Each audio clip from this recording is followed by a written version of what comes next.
Hello viewers, welcome to my botanical place. আশা করি আপনারা সবাই ভালো আছেন, আমিও ভালো আছি। এই যে দেখুন, এটা আমার হচ্ছে লাল কালারের পিটুনিয়া। এই পিটুনিয়া এখন পিঞ্চিং করে দিতে হয়। এই যে যেগুলো ফুল হয়ে গেছে এগুলো আমি পিঞ্চিং করে দিচ্ছি, তাতে ফুল আরও প্রচুর হবে। আমি এটার মাটি তৈরি করেছি 50% বাগানের মাটি, 30% গোবর সার, 20% কোকোপিট দিয়ে।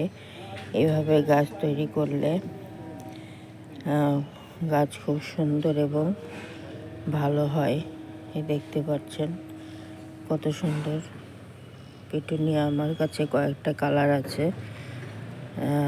আমি আস্তে আস্তে আপনাদেরকে আপডেট দিব। সপ্তাহে সপ্তাহে খোল ভেজানো জল দেই এবং সপ্তাহে সপ্তাহে নিম তেল স্প্রে করে দেই। এতে করে গাছ সুন্দর এবং সতেজ হেলদি থাকে। ভিডিওটি ভালো লাগলে প্লিজ সাবস্ক্রাইব করবেন, সাবস্ক্রাইব করে আমার পাশে থাকবেন। আজকে আসি, টাটা।